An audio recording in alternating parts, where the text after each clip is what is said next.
Hello everybody and welcome to my garden. I wanted to share a garden update a little bit earlier, but the weather has just not been cooperating. We've been getting hit with tons of rain, heavy storms, high winds, but it looked like I had a short little window before the next group of storm fronts rolls through. So I wanted to get out here quick and get this filmed because I wanted to share with you all what has been going on in the garden. Now, for anyone who's new to the channel, my name's Jenna and I'm gardening in the Midwestern part of Ohio. And it has been a wild summer so far, but I don't want to waste any time. So let's jump right into the garden. First, let me show you the garden at the very beginning of August. This was before all the rain started and we were coming off a very hot and dry July.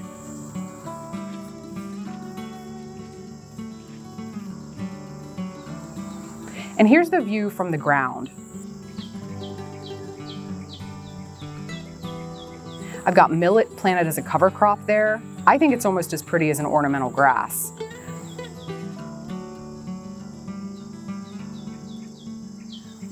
Here is one of my all-time favorites, Sunny Hedge Sunflower Blend. I plant this one every year. It's a mix of different flowering types that are all around 4 feet tall. And I think the bees love it as much as I do.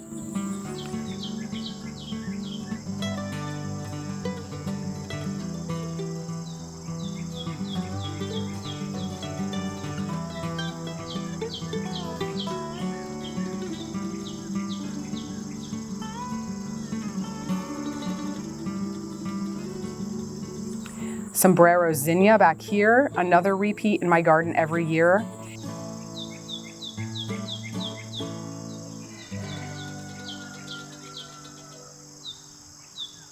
And I have red Malabar spinach planted on the trellis behind these zinnias, which looks like this as of today. Now this is a really cool vining, heat-loving green, which works great in a time slot when a lot of my other greens are struggling.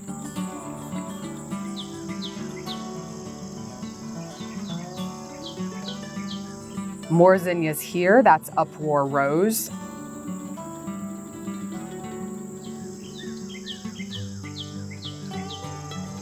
And this is my first planting of summer squash, which was an indeterminate type gray summer squash. It worked really well grown vertically up these T-posts, and it made it a lot easier to scout for squash bugs. Speaking of which, a couple of you shared with me that you pop squash bug eggs with flame. And I was dubious at first, but then I tried it. And it is the most satisfying way to deal with this very annoying garden pest.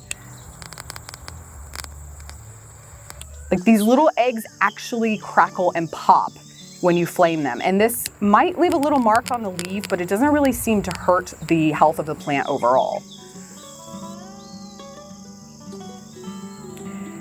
Now up to the front part of the garden.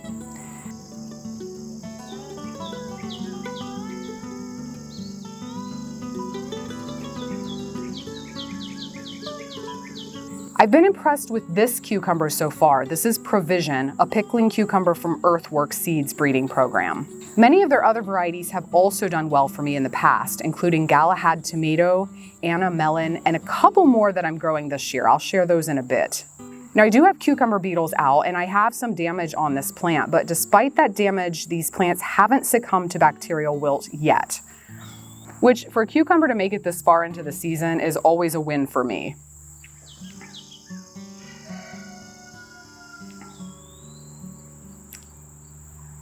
A little peek at the medicinal herb garden, which is still a work in progress.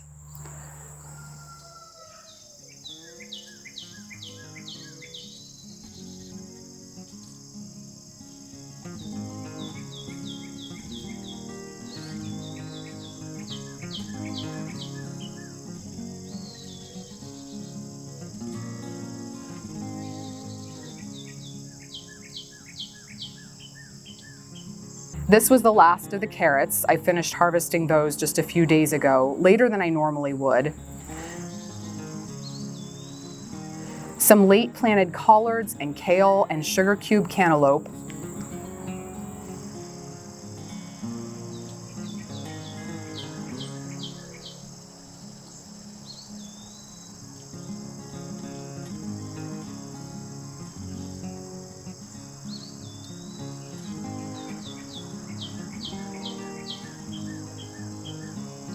Here's my tunnel of plants. Again, this is the very beginning of August. I really should have cut out some of these volunteer castor beans, which I ended up doing later in the month because it got way too crowded in here.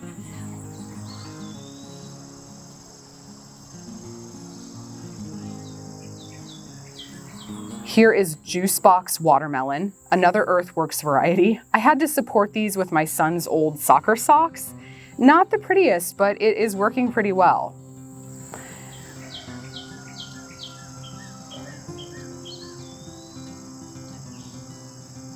The winter squash don't have to be supported. They have thicker, stronger stems than the melons. This is Rugosa violina butternut back here, and I'll show you later in the video how much bigger these have gotten in just a few weeks.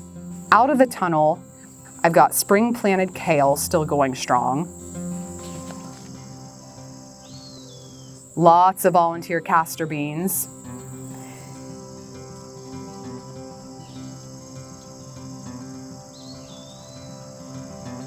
And I dug potatoes out of this area at the end of July. Back here, some tomatoes, including Solar Vortex from Wild Boar Farms.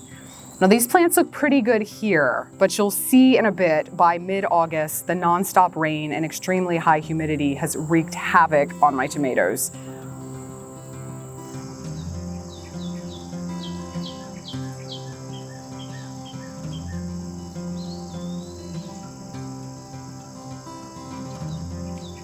These are all volunteer sunflowers that popped up where I had the compost pile last year.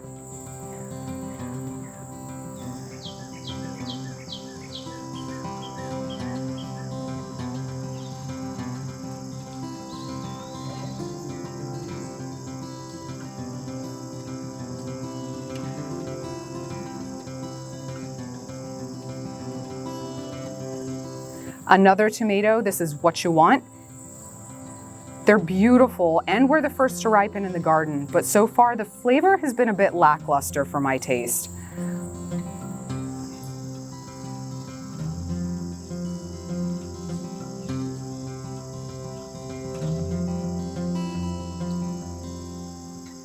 Now, if you saw some of my earlier videos from the season, you know how much trouble I had with bush beans this year. But despite all my complaining, the ones that made it past the seed and seedling stage actually did quite well. I'm still trying to figure out what exactly went wrong, but I suspect it was simply the combination of pillbug feeding damage and seeds rotting in soil that was too damp. I'm really pleased with Redtail Bush Bean, a new to me variety this year, again from Earthworks. Really nice abundant pod set, and I love these big glossy beans. Blue Lake Superior also did well for me, and honestly, at this point, I'm a little sick of picking green beans.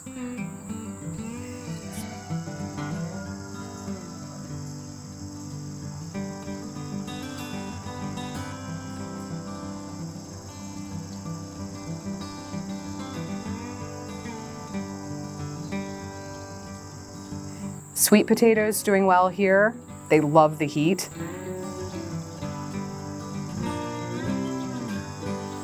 This is Dunja zucchini, which while it always does well for me, I feel like all of my zucchini and summer squash have been less abundant this year than they are normally. Has anybody else noticed this? Now, this is back when I could still actually walk down this path before my sweet potatoes and winter squash took over. This is Ají de Colorado Alpino pepper.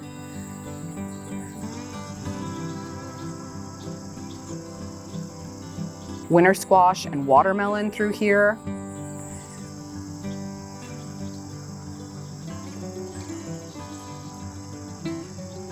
Shell beans. This empty spot was where my onions were. I've got this in cover crop now.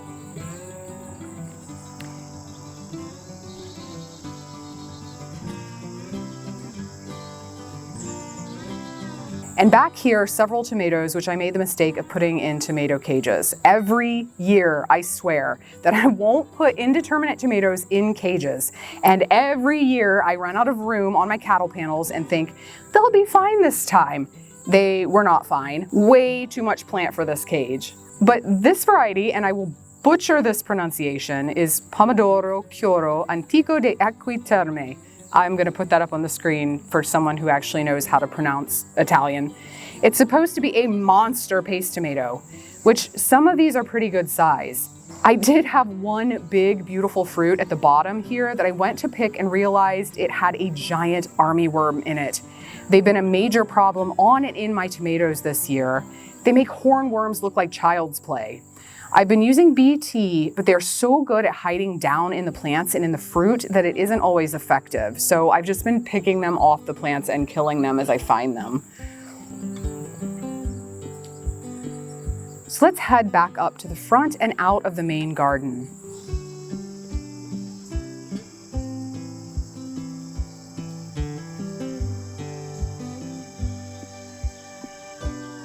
Oh, this sunflower, this is Soroya. I don't like this at all interplanted in my garden. It's not the most attractive plant, but it does make a glorious cut flower. I've been enjoying these bouquets in the house since this thing started blooming.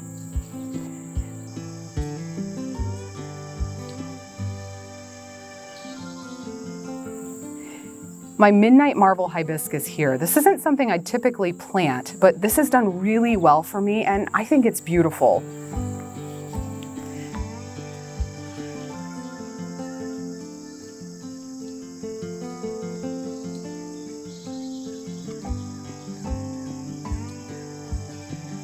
The sunchokes or Jerusalem artichokes are blooming.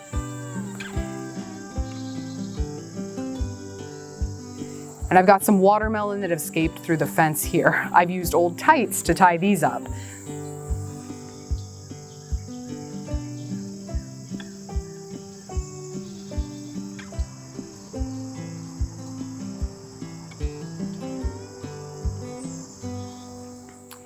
And in the back garden, my first plot of corn was ready to harvest on August 6th. Now I did have a raccoon get into this plot and do a little damage, but I was able to live trap it using some canned fish as bait, and I didn't have any more trouble. I know lots of you love the old Silver Queen sweet corn, but this lovely new white variety is called Magnolia, and it is so much tastier. Here is where the rest of my potatoes were. I harvested all of those and planted this with my fall transplants on August 10th. Now, some of you asked about how to find room for fall crops in the garden. And one of my favorite tactics is following potatoes, onions, and sometimes garlic with fall brassicas and leafy greens. I'm planting kale here, but I've also got broccoli, cauliflower, cabbage, collards, and kohlrabi in this plot. These were covered with netting immediately after planting because all of the cabbage worms, imported, cross stripe, and loopers, are terrible right now.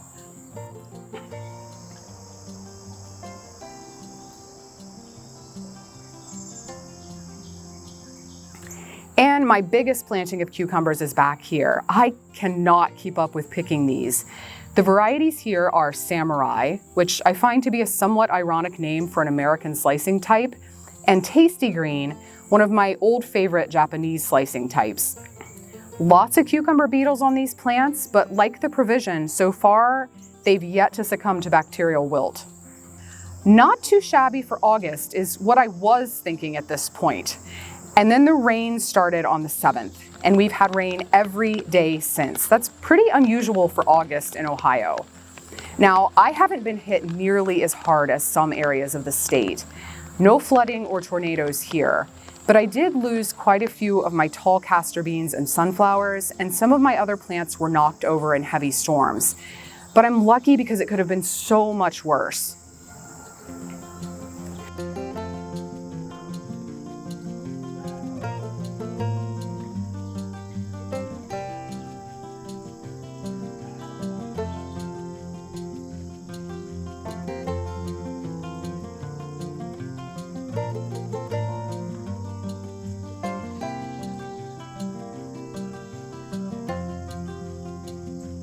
Of course, nearly all of my sunchokes were knocked over. This seems to happen every year. I need to find a better way to support them. But as they were, I ended up having to cut most of them off because they were laying on top of my watermelons and squash. So I got to work cutting and clearing fallen plants, cleared some of the overgrowth from my plant tunnel while I was at it,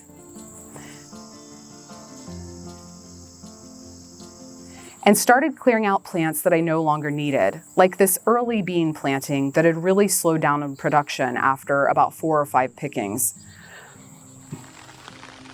Despite the rain and disease and insect setbacks this year, the garden is quite beautiful. Well, at least I think it is. And here it is today, or August 17th. I might not get this posted till tomorrow.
While my garden didn't sustain too much damage from the heavy winds and storms, what has been disheartening is the disease, particularly on my tomatoes. Between unrelenting rain, humidity that is actually higher than the Amazon rainforest, no joke, I checked. We've been over 90% humidity more often than not this month. And my overcrowding issues, because everything has just rampant growth this year. Disease is going crazy. And almost every fruit that was ripe or close to ripe in the last week has been splitting as well due to the excess moisture uptake from the excessive rain. Because of this, it's also been an excellent year to really see which tomatoes are the most disease resistant. So far, Solar Vortex, Brad's Atomic,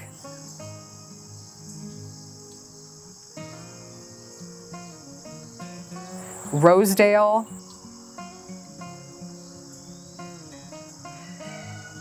What You Want,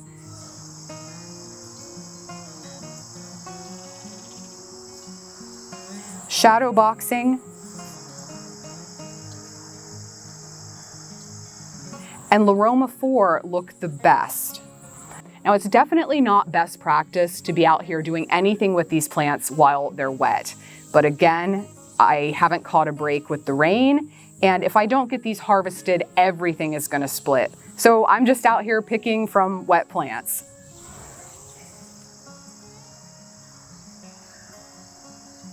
I am lucky that the melons haven't split with all the rain.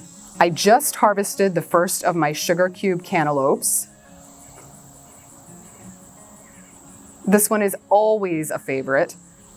And this, clearing out some of this tunnel definitely helped. I can actually walk through here now. This is the first juice box watermelon.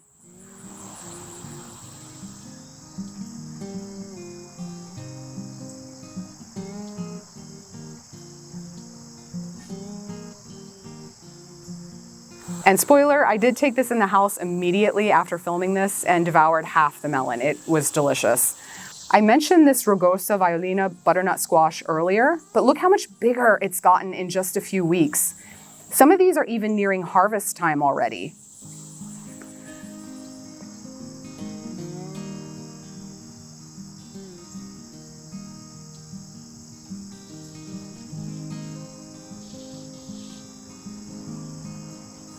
Peppers, thankfully, are one plant that is looking pretty fantastic this year. Now, depending where you're gardening, you might have noticed that your peppers, tomatoes, and other fruiting plants, like the summer squash I mentioned earlier, weren't setting fruit. In my garden this year, due to the sustained heat in July, so daytime temperatures above 85 to 90 and nighttime temperatures not dropping below 70, many of my fruiting plants aborted their blooms. When the temperatures finally dropped a little, they started setting again like normal. So many of my peppers and tomatoes are a little later to ripen this year than normal. Everything else seems to be coming along despite the weather.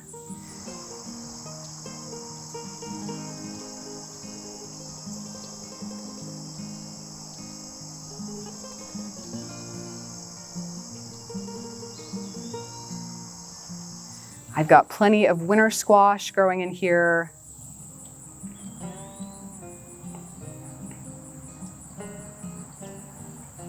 My fall transplants are loving the rain.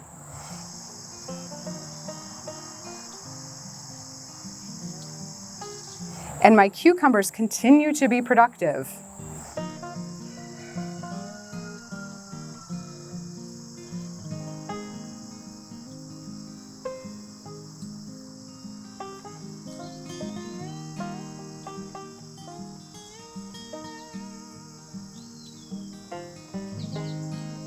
Now, I also mentioned in a previous video the crazy insect pressure I'm experiencing this year.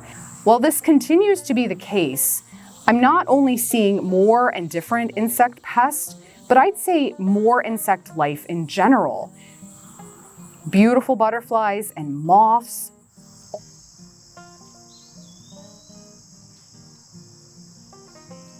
All kinds of bees, including native bees, which I love to see, and wasps. Spiders, beetles, and critters of all types.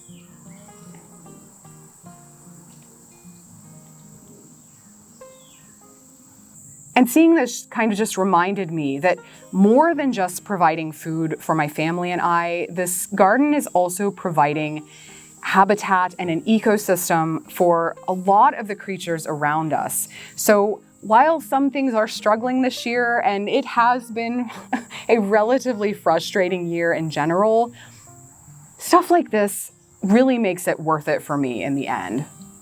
So that pretty much wraps up what has been going on in my Ohio garden. But as always, I'd love to hear from you all. Drop a line in the comments below and let me know what has been going on in your gardens. And if you enjoyed today's video, please consider subscribing to my channel, Growfully with Jenna. Thanks for watching, and I'll see you next time.